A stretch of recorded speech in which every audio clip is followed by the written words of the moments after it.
Hi friends, నేను మీ సంజీవ్ బాకి. ఒక అతను వెతుక్కుంటున్నాడు, ఏదో పోగొట్టుకున్నాడు, వెతుక్కుంటున్నాడు. ఎందుకంటే ఏంటి ఏదో వెతుకుతున్నావు అంటే ఉంగరం పోయింది. ఉంగరం పోయిందా? ఇక్కడేనా? ఇక్కడ కాదు, ఆ సందు చివర. అదేంటండి మరి ఆ సందు చివర పోతే ఇక్కడ ఎదుగుతారేంటి?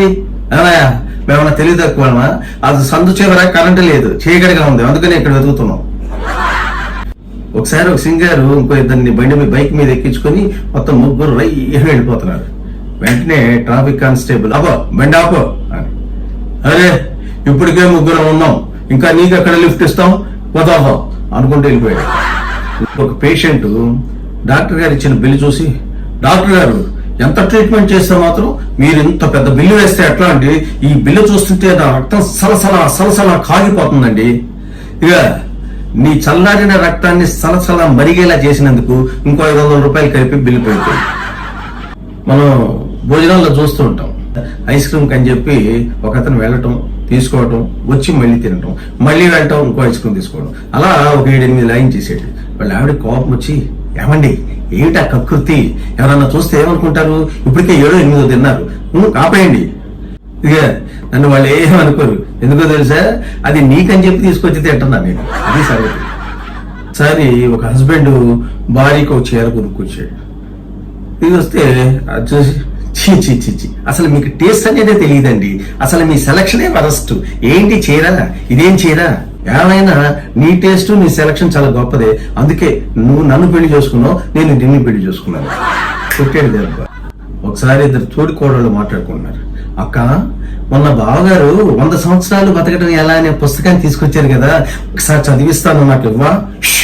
గట్టిగా అరవాకే, అది మా అత్తగారు వింటారని చెప్పి బీరువాలో దేశాను. ఇదిగో రా ఇస్తా. అత్తగారు ఎక్కడ చదివేస్తే 100 సంవత్సరాలు బతుకుద్దు అని తెగ కంగారు పడిపోతున్నారు కోడళ్ళు ఇద్దరు. ఎదురు పోర్షన్లో కొత్తగా దిగాడు ఒక ఆయన. సరే పొద్దున్నే ఒక అతను రావటం, సార్ మిమ్మల్ని ఆఫీసర్ గారు పిలుస్తున్నారు సార్. ఏంటి ఆఫీసర్ పిలవగానే నేను ఎగేసుకుని రావాలా? వాడు పెద్ద బుడింగాడా? నేను రానన్నాను చెప్పా అంటాం. సరే అని చెప్పి నేను వెళ్ళిపోవటం. మళ్ళీ మరుసటి రోజు ఆయన మళ్ళీ రావటం, సార్ మిమ్మల్ని ఆఫీసర్ గారు రమ్మంటున్నారు సార్. కానీ మళ్ళీ నా ఆఫీసర్ని బండబూతులు తిట్టడం. ఇలా 2 రోజులుగా జరుగుతుంటే ఈ ఎదురింటి పోర్షన్ లో ఉన్న ఆయనకి ఏంటి అసలు ఈ తతంగం అని చెప్పి అతన్ని పట్టుకొని, మీరేంటి రావటం, ఆయనేమో తిట్టడం, మళ్ళీ మీరు వెళ్ళిపోవటం, ఏంటిది అన్నాడు. ఏం లేదు సార్, ఆయన హెడ్ గుమాస్తాగా పనిచేశాడు. ఆ పని చేసినప్పుడు ఆ ఆఫీసరు బాగా హెరాస్ చేశాడు. ఇప్పుడు రిటైర్డ్ అయిపోయాడు. అందుకని ఆ ఆఫీసర్ని తిట్టాలని మనసు తీరా నన్ను పొద్దున్నే రమ్మంటాడు. నేను రమ్మని ఇలా ఆఫీసర్ గారు పిలిచారని చెప్తాను. అప్పుడు ఆ ఆఫీసర్ని బణబూతులు తిట్టి ఆయన ఆ ఈగోని సాటిస్ఫై చేసుకుంటాడు అనమాట. అందుకని ఇలా నేను పొద్దున్నే వచ్చి మళ్ళీ నేను వెళ్ళటానికి నాకు నెలకి 10,000 రూపాయలు జీతం ఇస్తారు సార్. సంజీవ్ బాకి సబ్స్క్రైబ్ చేసుకోండి, నచ్చితే లైక్ చేయండి, షేర్ చేయండి. ఇట్లో మీ సంజీవ్ బాకి.